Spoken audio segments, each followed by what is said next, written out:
there are people that call Donald Trump a dictator. I believe Donald Trump is a wannabe dictator. And this is what Donald Trump had to say about that today, again, when talking about the D.C. deployment of the National Guard in there. Right. I think 800 people were sent out there yesterday.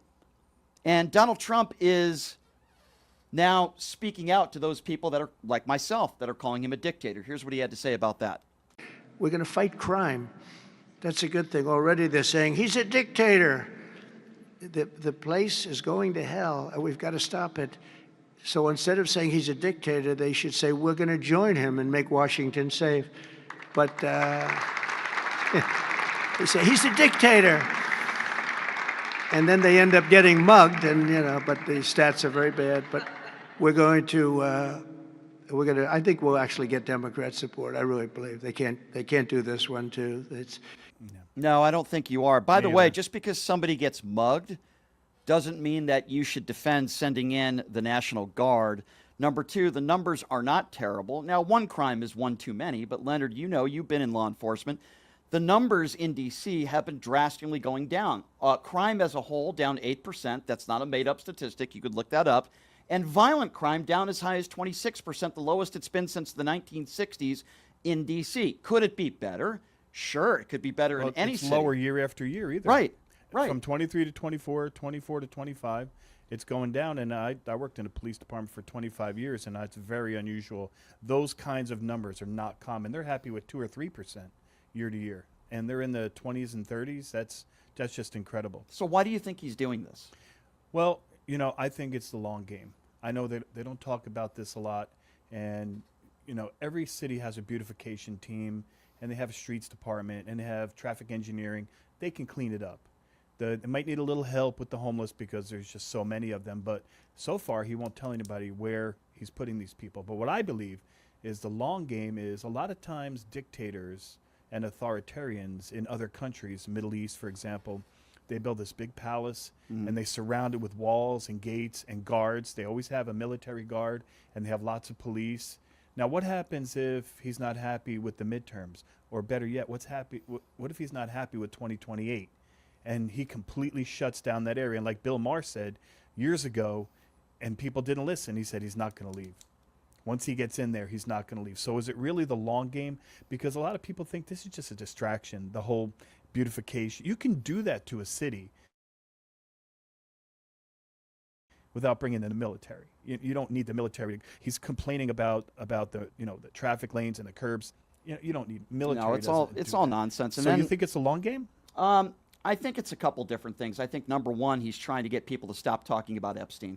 And now there's new information from some great journalism and great reporting by CNN yesterday of this long, long friendship that they had in the 2000s. It went into the 2000s.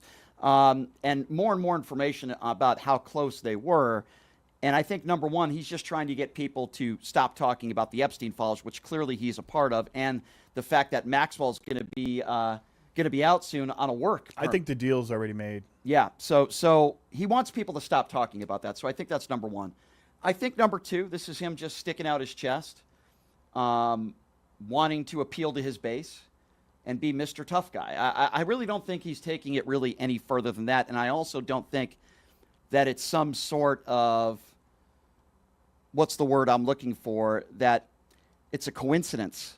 And I don't think it matters to him as much. That this is a black mayor in D.C., black mayor in Baltimore, black mayor in Chicago. These are the cities that he is talking about. I don't think that's a coincidence either. And a lot of minorities and a lot of homeless people. And I find it also interesting that the billionaire wants to, lock up those homeless people, round them up. I find that very interesting. But this is the point in the press conference earlier today where, federalizing the police, as you know, there's a 30-day limit unless Congress acts. And Donald Trump's response to that, listen to this. Go ahead. Thank you, Mr. President. Thank Your federalization of the police has a 30-day limit unless Congress acts to extend it. Are you talking to Congress about extending it, or do you believe 30 days is sufficient? Well, if it's a national emergency, we can do it without Congress, but we expect to be to Congress, before Congress, very quickly. And again, we think the Democrats will not do anything to stop crime, but we think the Republicans will do it almost unanimously. So we're going to need a crime bill that we're going to be putting in. Adjudicated rapist felon. Tell me what the national emergency is. If that's the case and you're calling this a national emergency in D.C., then apparently we have a national emergency across the country if somebody gets mugged.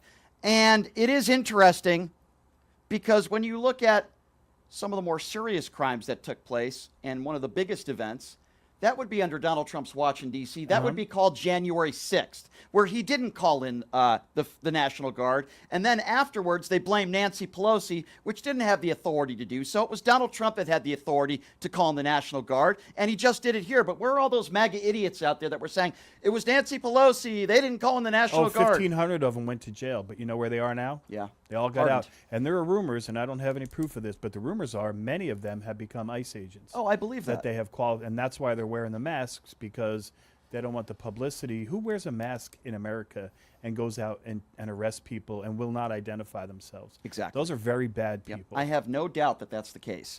And again, he doesn't call in the National Guard when there's an insurrection on January 6th and police officers, 140 of them, I believe, or more, were beaten.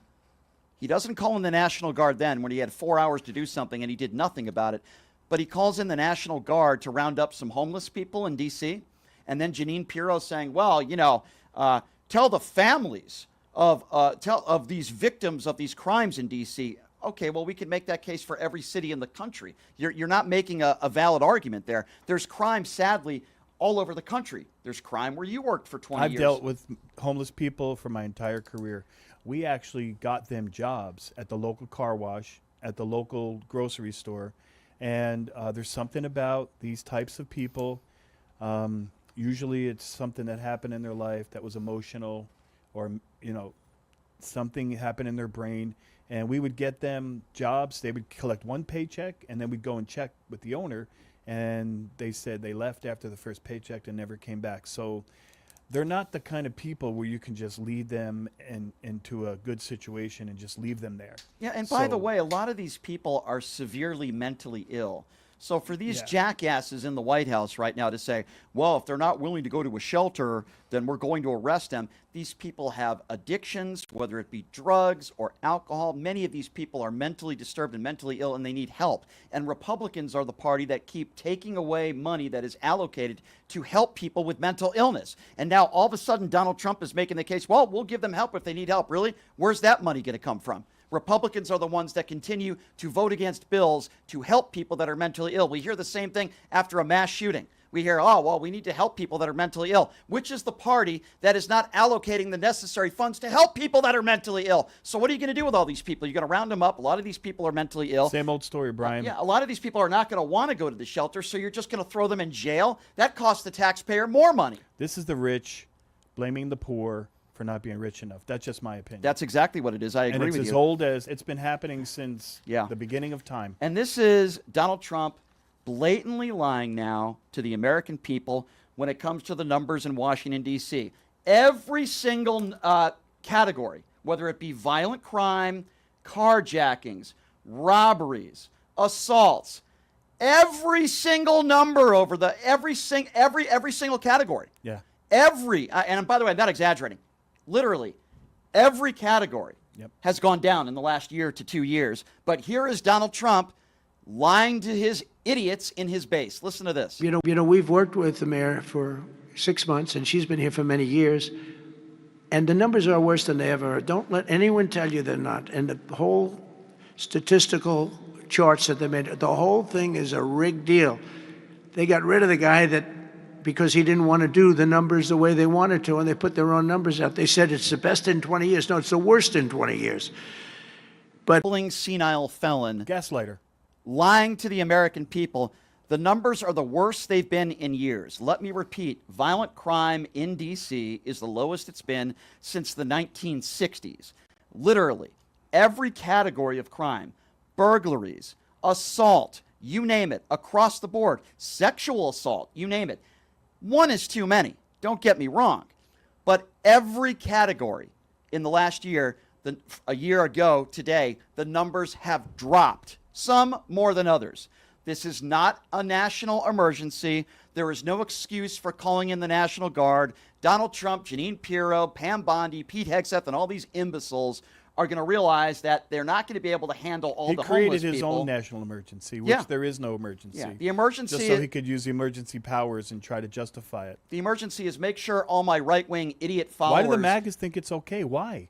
All Why my are they right-wing okay with idiot it? followers stop talking about the Epstein client list. So this is my best way to do that. Oh, we got lots of information. I mean, on that's that. really what this is all about, ladies and gentlemen. This isn't about making D.C. safer. Did he make D.C. safer when he pardoned all the January 6th insurrectionists, some of whom beat police officers with their own batons?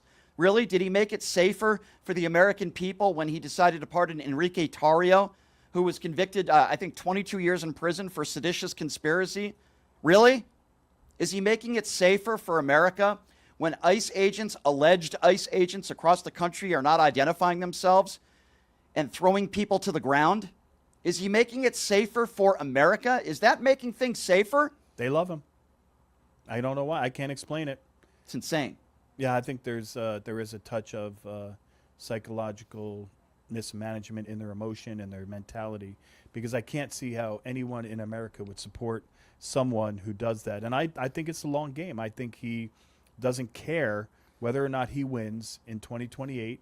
It could be a landslide victory against him, and I believe he will use force to stay in the White House. I think that's maybe the plan. It's a possibility, and we certainly have to look to the future, but I'm in the now, and right now what I see happening, and I see the military, our National Guard being called out because Donald Trump calls something an emergency just to deflect. It's so dangerous. It's so idiotic.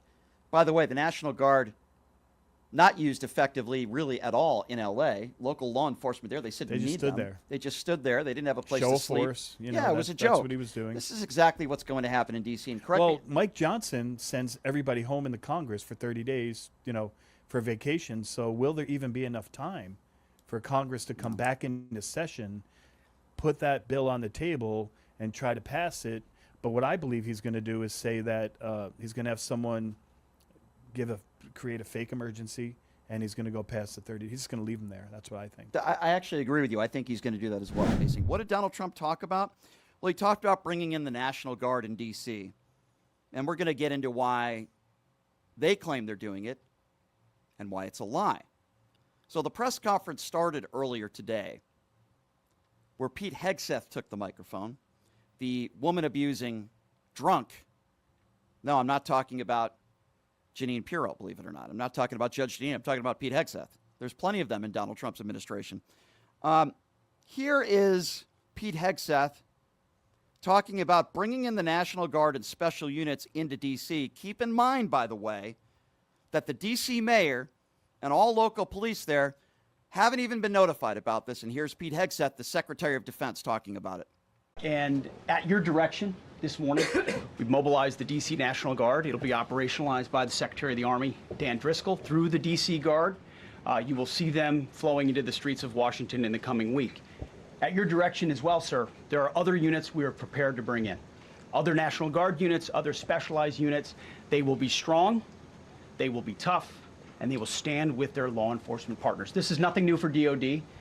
As the President noted, at the border, we've got 10,000 troops down there who've been operating in defense cooperation areas, defense zones, where there's zero illegal crossings because of troops on strikers scanning the border. We've been protecting other people's borders for 20 years. It's about time we protect our own. And we're working with ICE and CBP. In Los Angeles, we did the same thing. Working with the California National Guard, working with ICE officers. ICE officers deserve to do their job and not be attacked. We will work alongside all DC police and federal law enforcement to ensure this city is safe, this city is beautiful. And as I always say about President Trump to the troops, he has their back. And my message to the National Guard and federal law enforcement in Washington is, we have your back as well. Be tough, be strong, we're right behind you. Oh, really? Donald Trump has your back?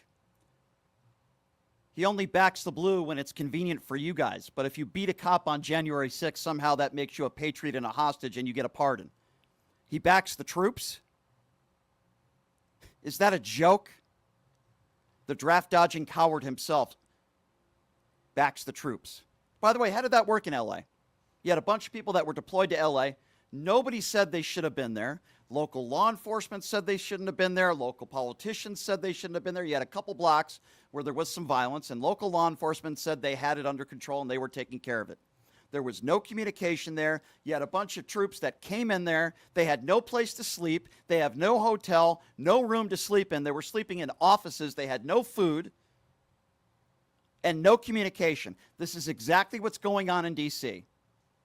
Oh, yeah, might I add, the D.C. mayor wasn't notified about this. No local law enforcement was notified about this. And as far as the crime goes in D.C., they're lying. And here comes Pam Bondi, the dumb blonde bimbo, up to the podium, saying that all the crime in D.C. is going to be ending now. Listen to this. Let me be crystal clear. Crime in D.C. is ending and ending today.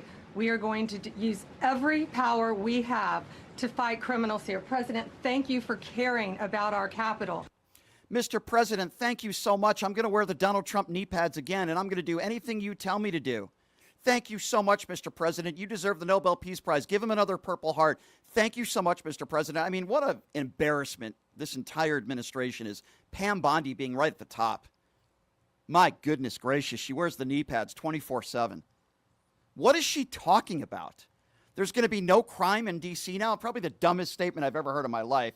And here's Donald Trump, the bumbling idiot himself, saying, we're going to make D.C. beautiful again. We're going to make it beautiful again. Have a listen to Donald Trump trying to defend bringing in the National Guard to D.C. And everybody else. Washington, D.C. should be one of the safest, cleanest, and most beautiful cities anywhere in the world. And we're going to make it that. We're going to make it safe. We're going to make it smart. We're going to make it beautiful. So beautiful. Some of the buildings, we're going to add to it. You see what we've done at the White House. White House is a whole different building. I do that in my part-time because it's a natural instinct as a real estate person. I was very good at that, and I was very good at fixing things up. I like fixing things up. You see what's happening. The marble floors are being reinstalled, renovated, fixed. The whole place is becoming very beautiful. We're going to be adding a magnificent ballroom, most beautiful ballroom, I think, anywhere. We need it. I would have certainly loved to have had it today. I think we would have filled it up. A lot of you are standing outside, can't get in this room. I've never seen the room like this, which tells me that you want to talk about, I mean, this was a D.C. news conference. It tells me that you want to talk about crime in D.C. and beautification of D.C., but I'm going to put that's easy. President, Mr. Orange Orangutan, let me be very clear on this. Using military force against a civilian population is exactly what I would call the act of a dictator. Not the President of the United States.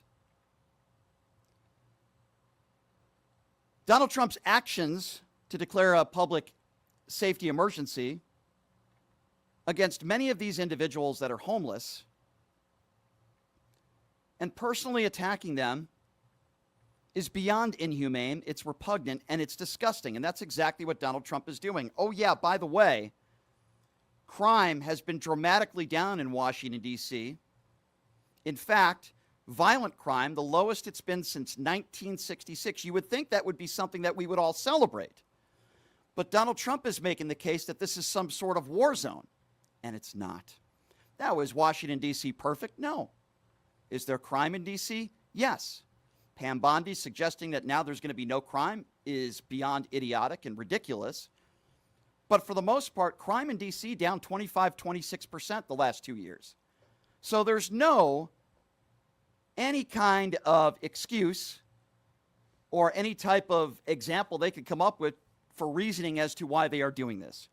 That is why we call this a dictatorship, because that's exactly what it is. Speaking of liars, let's talk about Mr. Comer. So as you know, certainly the biggest story over the course of the last several days, and don't worry, I haven't forgotten about Maxwell. I haven't forgotten about the Epstein files, but certainly you could make the argument a big story over the last few days is Donald Trump's deployment of the National Guard to D.C., which is completely unnecessary. And when you look at all the statistics, they all show that crime is down. Does that mean all crime is erased? No, of course not. There's plenty of crime in any major city in this country, but that doesn't mean it gives you the go-ahead to just put in the National Guard. I think most reasonable people would agree with that, and they're also not trained to be doing what they're doing. Local law enforcement is. But every statistic is showing you that crime is way down, upwards of 30% over the course of the last year or so. But Comer made it sound like he plans, or at least Donald Trump plans on, bringing in the National Guard to almost every major city in this country. And this is some really scary stuff. But read between the lines. It sounds to me that's exactly what Comer is saying. Have a listen to this. Carjacking, we have people mugging people at all hours of the day, and it's out of control. So the president had to send in the National Guard. Right. And I think that you've seen just in the last 24 hours a huge decline in crime, and we're going to support this. We're going to support doing this in other cities if it works out in Washington, D.C. And again, it's unfortunate, but we spend a lot on our military. Our military has been in many countries around the world for the past 2 decades, walking the streets, trying to reduce crime in other countries. We need to focus on the big cities in America now, and that's what the president's doing. So I want you guys to think about what he's saying there and how dangerous this is. The concept, and this is really what he's saying, of military control of all these U.S. cities is not some pipe dream for the GOP. This is what these officials are calling for. This is what they want. What's next? Martial law? Think about that. Is that what you want in every major city in this country? You want active duty military out there? A bunch of people that aren't identifying themselves as agents, deporting people? Is this the country that you want to live in? What are we headed towards? Think about what this moron, Comer, is saying here. And he's also calling this an experiment, like everybody in D.C. are a bunch of mice. That's what he's calling this. He's calling this an experiment. Bringing in the National Guard is some sort of science experiment, according to Comer, because that's what he says here. Look, that worked in Washington, D.C. Why don't you vote to allow President Trump to come into Chicago or New York City or Philadelphia and try to combat the criminal activity in their cities? So I think that this is an experiment that's probably needed in a lot of the Democrat-run cities in America, and hopefully there'll be some support. There'll be some Democrat support that'll cross the line, because anything takes 60 votes in the Senate. So these senators we're going to have a few Democrats to support that. But I'm pretty confident we'll get it through the House, and hopefully we can get it through the Senate with a few Democrats that hear from their constituents. Absolutely not. There are absolutely no Democrats that are going to support this, so he is dreaming if he thinks that's going to happen. Obviously, the overwhelming majority of Republicans will support this because they'll support anything that Donald Trump tells them to, but Democrats are not going to support this.